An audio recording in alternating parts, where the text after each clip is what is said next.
자, 이재명 대표의 체포동의안의 그 부결 투표를 약속한 민주당 의원들의 명단을 온라인상에 올리는 사이트가 만들어졌답니다.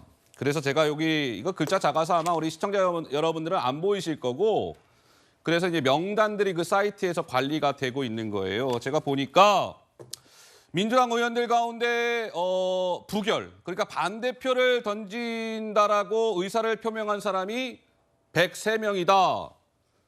뭐 이것저것 부결표 던질 거예요 물어봤는데 아직 응답하지 않은 사람은 49명이다. 뭐 이런 식으로 지금 명단이 관리가 되고 있답니다.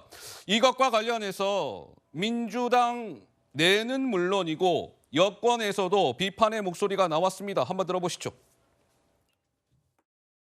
강성 지지자들은 계속 또 압박을 할 거고 지금 그 인증에 응하는 의원들이 지금 속속 올라오고 있어요. 헌법상의 권리를 스스로 포기하는 거다. 소위 말하는 십자가 밟았다.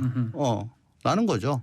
살생부는 민심이 만드는 거지. 이그러진 강성 당원들이 만들 수 있겠습니까? 분수를 모르고 날뛰는 아주 잘못된 행동이라고 생각합니다. 개딸이라는 강성 팬덤이 강하게 압박하고 있지 않습니까? 지금 눈치 보는 것은 끼케야 몇 달짜리 정치 생명 연장이지만 부결시키면 방탄국회라는 오명을 뒤집어 쓰기 때문에 가결을 해야 된다. 그 인사에 관한 투표는 기본적으로 비밀 투표거든요. 네, 그렇죠. 그게 헌법의 정신이에요. 개딸들한테 잘 보이고 당대표한테 공추한테 신경 써달라고 얘기하는 거 비겁해도 너무하다. 너무 인증 릴레이 하는 사람들을 다 박제해놔야 돼요. 글쎄요, 뭐 명단들이 관리가 되고 있다는데 우리 더불어민주당에 몸담고 있는 청년 정치인 박성민 최고는 지금 이러한 광경을 좀 어떻게 보고 계십니까?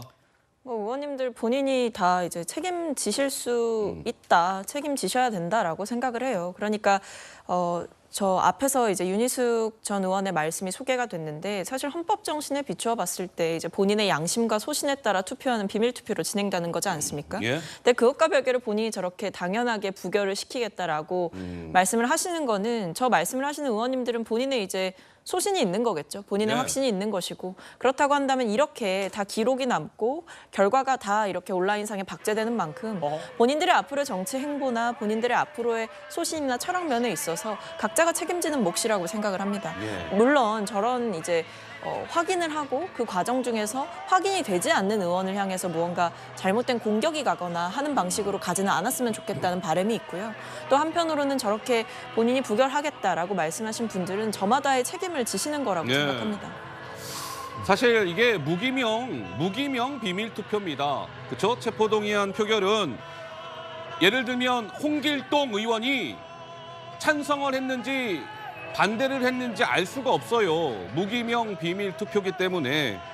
그런데 지금 뭐 부결표를 던지겠다라고 한 의원들, 응답을 하지 않은 의원들 실명으로 지금 리스트가 관리되고 있는 것 아니겠습니까?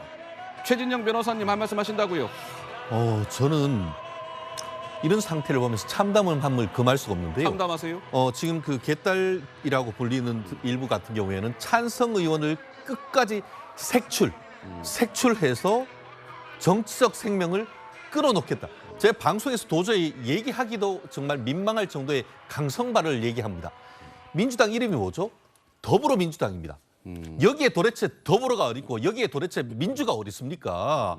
어떻게 헌법이 보장하고 있는 자유투표, 무기속 위임을 해놨는 국회의원에 대해서 저렇게 압박을 할 수가 있는지 실질적으로 지난번에 있었던 2월 달 체포동의안에 대한 표결이 있은 이후에 민주당이 뭘 했죠?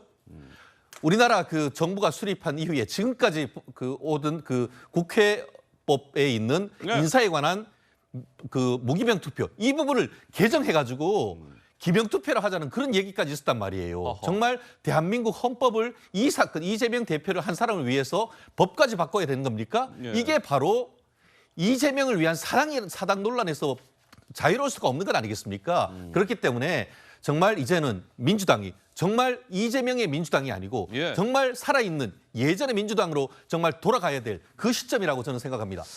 자, 조기현 변호사님.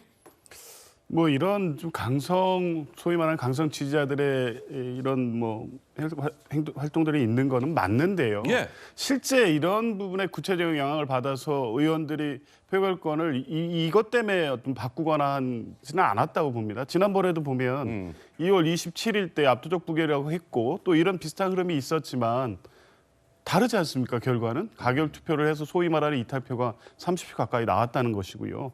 그 뒤에 집중적인 공격을 받고 이번에도 가결 입장을 갖고 계신 의원들 입장 안 바뀌지 않습니까? 그렇게 예. 공격을 받아도 적어도 민주당 의원들은 본인의 소신에 의해서 입장을 갖고 계시고 그것에 따라 투표하겠다는 입장을 표시하는 것이지 강성 지지자들의 입장에 따라서 흔들리거나 왔다 갔다 하지 않는다. 저는 그렇게 말씀드리고 싶습니다.